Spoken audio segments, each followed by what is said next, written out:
Welcome to today's Explainer. We're going to unpack a massive, century-long underdog story about a beverage pioneer that honestly almost conquered the world. It's a classic, whatever happened to mystery, and it touches on some truly cutthroat corporate rivalries, incredible innovation, and one of the most controversial turning points in consumer history. So let's start with the ultimate question. Whatever happened to RC Cola? I mean, how does a brand that literally invented the modern diet soda and the aluminum beverage can just practically vanish from our supermarket shelves? It's a puzzle, right? If you walk down the soda aisle today, it's just a sea of red for Coca-Cola and blue for Pepsi. But tucked away, maybe on the bottom shelf or in a corner convenience store, you might spot that red, white, and blue logo of Royal Crown Cola. To figure out why they aren't right there at the top, we actually have to travel back over 100 years.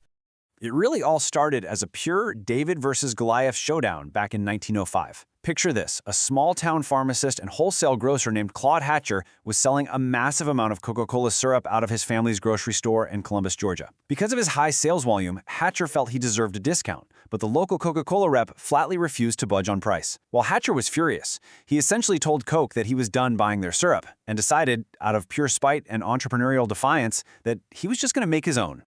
And Hatcher's spite-fueled basement experiment, which actually started with ginger ale and a cherry-flavored drink, spread like wildfire. It quickly grew into a massive enterprise. By 1934, after a few legal battles and rebrandings, this whole operation evolved into the Royal Crown Cola we know today.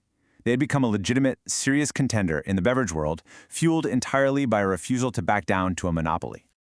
Okay, moving into their golden age of innovation, let's look at how RC didn't just compete with the giants, they actively beat them to the punch.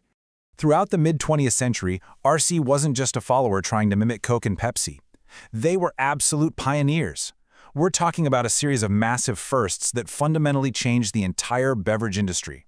From inventing Diet Right in 1958 to launching the first caffeine-free Diet Cola, RC 100, in 1980. They were consistently looking at what the consumer would want next, way before the industry giants even caught on. Take 1958, for example. Calorie consciousness was really just starting to grow. Coke and Pepsi were terrified that creating a diet drink would cannibalize their huge sugary flagships, but RC took the leap.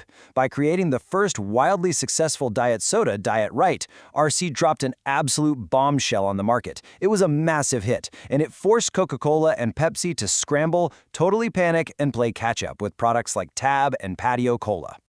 And they didn't stop there either. In 1962, RC was the very first to realize that lightweight, unbreakable aluminum cans were the absolute future of national distribution. Up until then, sodas were mostly sold in heavy, fragile glass bottles that required you to return them for a deposit. RC saw the logistical brilliance and consumer convenience of the aluminum can, and they brought it to the nationwide cola market first.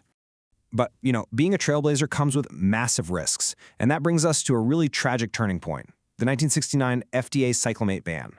Up until 1969, things were looking incredible for them. The diet soda market was booming, taking up about 20% of total soda sales, and that was largely driven by Diet Right. Then, almost overnight, the bottom completely fell out. The market share collapsed from 20% down to less than 3%. The trigger was the FDA banning the artificial sweetener cyclamate, which was the magic ingredient that made Diet Right taste so good without the sugar. So, what happened? Well, according to the sources, this sudden regulatory action followed $600,000 in studies funded directly by the sugar industry lobby, and they were absolutely terrified of losing business to diet drinks. The results of these studies are super debated today, primarily because the laboratory rats were exposed to incredibly massive doses. To get the equivalent amount of cyclamate that caused issues in the rats, a human would have to drink more than 500 diet drinks a day. Let that sink in. But hey, regardless of the science, the real-world impact was immediate and it was devastating. The FDA revoked cyclamate's safety status, the public completely panicked, actually believing diet soda would give them cancer, Diet Right's insane momentum was just abruptly destroyed, and all the manufacturers had to frantically reformulate. Interestingly enough, scientists around the world today largely consider cyclamate safe. It remains perfectly legal in the European Union and 45 other countries today, but the damage in America was already permanently done. This leads us right into the 1980s Cola Wars, where RC faced a completely different kind of battle, one they were tragically just not prepared for, and they essentially got squeezed right off the shelves. Entering the 1980s was rough. While Pepsi and Coke were spending hundreds of millions screaming at consumers from our TVs, signing massive pop stars, and building these giant ad campaigns, RC made a fatal business decision. They practically halted advertising altogether. Because of this massive lack of marketing support, their independent bottlers began to lose faith and just walk away, leaving RC to be perceived as the invisible, perennial bronze medalist of the soda world. But the absolute nail in the coffin was a brutal industry tactic known as slotting fees. You ever wonder why the soda aisle is basically just a giant wall of Coke and Pepsi? It's not just consumer choice. It's paid real estate. The two giants began offering special discounts and paying massive fees to supermarkets to guarantee prime and often exclusive shelf space. As beverage historian Donovan perfectly points out, the cola wars weren't just about Coke fighting Pepsi, it was about the two of them locking absolutely everyone else out. RC was literally pushed off the shelves, out of the supermarkets, and ultimately out of the public's mind. They just didn't have the cash to play the game anymore. Which brings us to a fascinating analysis. Let's do a little alternate history of soda, shall we? Let's debate the ultimate what-if question. What if that highly controversial 1969 FDA ban on cyclamate had never happened? How different would the modern grocery store look today? If we map this out logically, we get a totally different world. Step 1, without the ban, Diet Right likely maintains its incredible market dominance right into the 1970s. Step 2, that continued massive success generates the huge profits, a literal war chest that RC desperately needed. Step 3, they use that cash to buy aggressive advertising in those vital supermarket slotting fees during the 80s cola wars. And finally, Step 4, the Big Two duopoly is broken, and we have a permanent Big Three. Experts largely agree on this alternate timeline. Sure, RC probably wouldn't have had the endless billions of Coke or Pepsi, but they could have held their own a lot better. They had the innovation, they definitely had the taste, they just lost their financial engine at the absolute worst possible moment in history. So, after all that, where is RC Cola now? Well, don't count them out just yet, because they've actually made a massive global comeback. The brand basically survived by splitting in two. Here in the United States, it was absorbed by Keurig Dr. Pepper, and it hangs on today as a quiet regional staple, mostly something you find in the South and the Midwest.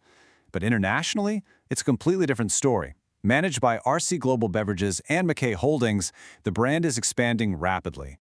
And nowhere is this survival and explosion more evident than overseas. The international growth is staggering.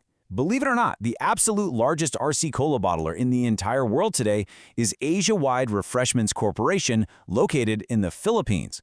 Filipinos are actually the top consumers of RC Cola globally. They achieved this by setting up smaller, highly agile bottling facilities close to the market, which drastically reduces logistics costs, and then they pass those savings right on to consumers, all without sacrificing that original 1937 flavor profile. By focusing on that value and leaning hard into that independent spirit, RC has cultivated a massive, intensely loyal audience internationally that actively rejects the mainstream Big Two. As the sources point out, RC Cola has become the ultimate symbol for the individual, the consumer who wants something different, something that completely defies the mainstream duopoly. It's truly a scrappy bargain brand for real cola lovers. So as we wrap up this explainer, I want to leave you with something to debate among yourselves. When you're reaching for a drink, do you just default to following the crowd, or are you secretly rooting for the scrappy innovator that started a pure rebellion in a Georgia basement over a century ago? Thanks for joining me on this deep dive into beverage history. Until next time, keep questioning the world around you.